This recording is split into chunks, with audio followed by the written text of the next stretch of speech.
I'm about to show you the greatest comeback of my chess career. And just a warning, you might cry from watching this game because it is just totally insane in every sense. So, I was playing in the National Scholastic Championship, and in round 3, I was paired against a 1300. For reference, I'm 1800, so I'm about 500 points higher rated than this guy. So, going into this round, I was thinking that this was going to be an easy win and just a free point for me because of just how much higher rated I am. I don't think I've had. Like every time I played a 1300 or 1400, it's just been totally easy, no complications at all.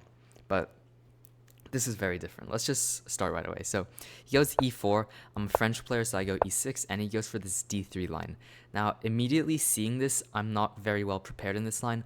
All I know is that I'm supposed to go d5 and then play c5 to just try to get some nice center control. But here, I'm completely out of prep and I don't really know what I'm doing. But my idea was just to put pieces in the middle and play like the standard French setup. So he goes knight f3, knight c6, and knight f6. So this is all pretty normal. We just get our development going. I go bishop e7 because bishop d6 looks a little more active, but you really don't usually want to play bishop d6 into this kind of structure because this bishop here is not really looking into anything. So it's much more useful on e7, and also you kind of step away from this fork if he ever gets to play e5. So it's just kind of a useful move. So castle, castle, all very normal. Rook e1, rook e8.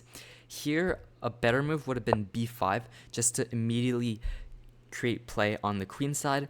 That is pretty much the idea for black in this line. Black basically just wants to create space on the queen side while white is trying to get a king side attack with this strong bishop and the queen to h5 or something like that. So b5 would have been slightly more accurate, but there's nothing wrong with rook e8, and he goes e5 now. So I go knight d7, pretty much the only move, and I go queen c7 trying to grab this pawn. So he obviously just defends it with bishop f4, and now I play b5, which is not as accurate, but my idea is the same. I just want to expand on the queen side, create some space, eventually play b4, a5, and maybe put my knight in the middle or something like that. So that was what I was thinking here, but the reason why the engine doesn't like this move is because it opens up many possibilities for kingside attack. Like you see, engine already wants him to play h4, and that is what he plays, because now he's just storming down the king side. All of his pieces are on the king side or can easily get there with queen h5 or queen g4, for example, and my pieces are locked away on the queen side. It's going to be very hard to defend this, which is why the engine wants me to play knight f8 just to get a piece to defend my king.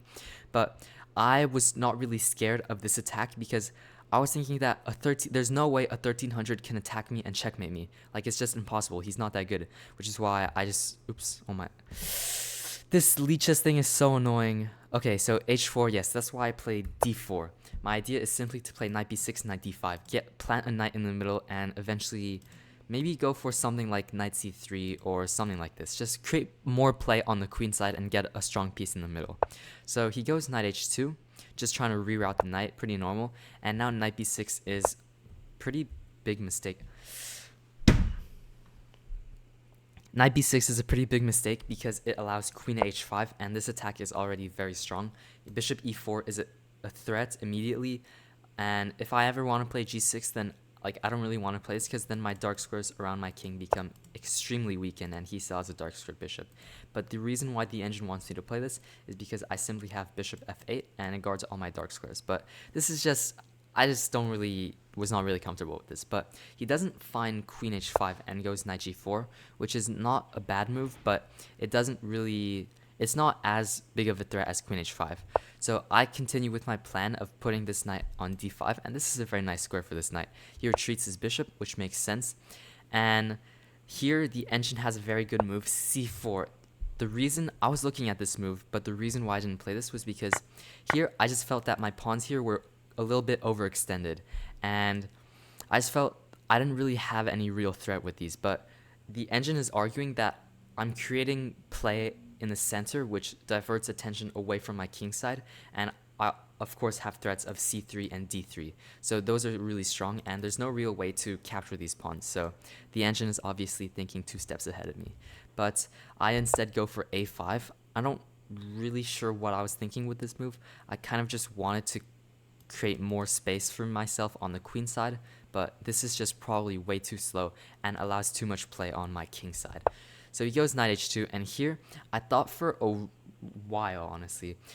These are 30-minute games, so each player only has 30 minutes, but here I might have spent a third of my time because I was calculating this move h5 because the knight here is actually trapped. The knight has no squares where it can go to, but the engine has this crazy line where you sacrifice the knight on h6 and then queen h5, and my king aren't any immediate mate threats on my king, but because of how weak my king is, all the pieces are coming into my king. Bishop e4 is a threat, queen h6 is a threat, the bishop taking on h6, and queen g4 is just, this is a mating attack, honestly. It's extremely hard to stop without giving up an insane amount of material, which is why I did not trap the knight.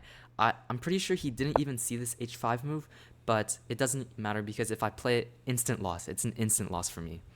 That's why I go bishop d8, which is not a great move, but better than h5. My idea is simply to kind of create more room on this e7 square if ever my knights need to go there. And I also wanted my queen to just kind of have more space on the 7th rank, but this is just not really a great move. And I should have just continued going for the c4 idea, because if I create counterplay in the center, he can't attack me. Bishop d8 and bishop e4, which is logical, just getting another piece pointed towards my king, which is why I said that his pieces can easily reroute towards my king and create a strong attack. And this is the defining moment of the game, f5. This is a huge blunder because it allows him to, let me show you what he did and then what I should have done. So it allows him to take en passant, and then after knight takes, which was what I was calculating, he has knight f6, bishop f6, and queen h5. I totally missed this move, but this is actually a triple fork because he's forking this h7 square with my rook on e8 and my pawn on c5. It's impossible for me to defend all of this. So I'm forced to defend the two highest value ones, which is this rook, which is literally just a checkmate, and this pawn, which is gonna be mate in a few after bishop takes and like bishop g6 or something. So I'm forced to go g6, which is a very ugly move. It's just for my pawn structure and for my dark squares, and I was 100% expecting him to take this pawn on c5, but he plays an even stronger move, queen f3, which is another double attack on my bishop on f6 and my knight on c6. And here, it's really impossible for me to defend both of these. Let me just go back a little bit, and before I play f5, what I should have done is play a simple move like bishop b7, because this just gets my bishop on a nice diagonal, and eventually I'm probably just going to reroute my knights like this and trade off his strong dark-squared bishop. Yeah, f5 is just totally unnecessary, and it weakens my king too much and allows his queen h5. It's just really bad move. Anyways, he goes queen f3, which really surprised me, but there's just simply no way to defend this knight and this bishop at the same time. So I play what I think is a good move, rook f8, just lining up my rook on the king and defending my bishop. But he can simply take this knight for free, and now I'm down a whole piece. And at this point, I was really shaken because if I lose to this 1300, then my rating will plummet. It's like not even funny at that point. I might lose 40 or 50 points from losing to this guy. So I really was just trying to create as much counterplay as I can, and I wanted to go for his king. I was constantly calculating like bishop h4 lines, queen g3, just whatever I could to try to get some sort of counterplay on the king side. But of course I'm forced to play rook a6, just get my rook out of danger, and he takes here. Just might be a little bit greedy, but engine says there's nothing wrong with it.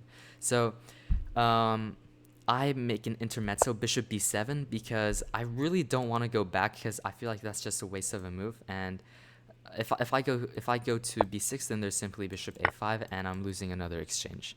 So bishop b7, which is a pretty decent move. He goes queen e2, trying to pick up this pawn, and again, it's the same problem. My rook is under attack, my pawn is under attack.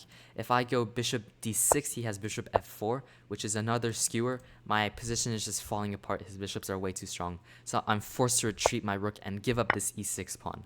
But now, all of his pieces are just coming in, and I'm already down 5 points of material. I'm down a knight and 2 whole pawns.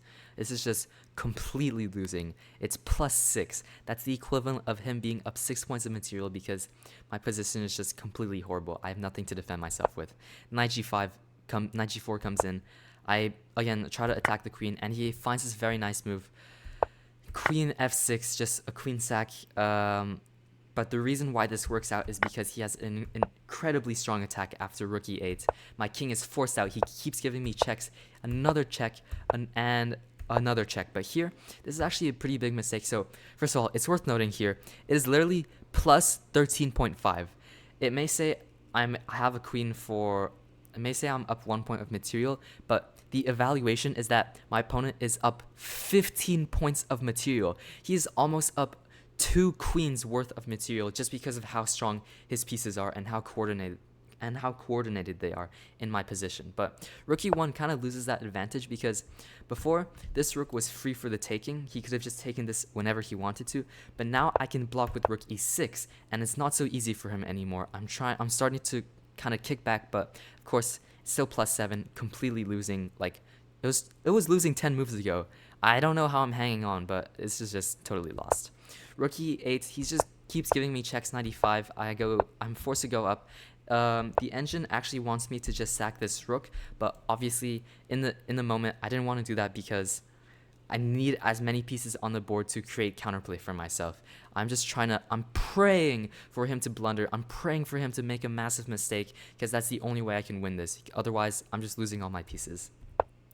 Here, he gives me another check. He keeps giving me check, and here I was prepared to resign because there's simply rook f7, and he picks up my queen. This is totally lost. I don't have enough material in this endgame, and it's just I can resign here, honestly. But instead, he plays. I was waiting for this the whole game. He plays knight c6, which blunders all of his advantage because I can sacrifice my queen, and after he takes my queen, I pick up this rook for free. And here he blunders again with king g2 because this allows bishop h3, and this opens a discovery on this rook. So I sacrifice a bishop to trade a rook and get another bishop. So I simply traded a rook and a bishop for a rook and a bishop, and now we're simplified into this endgame where I have an exchange for a bishop and a pawn. And here I didn't even know what just happened because I was down like 15 points of material, and he just completely blundered all of that away, and now I'm actually winning. It's -2, and I can win this game. So he goes here, and I fork his pawns. He defends one of them, but I take this pawn. Now I'm cleanly up in exchange.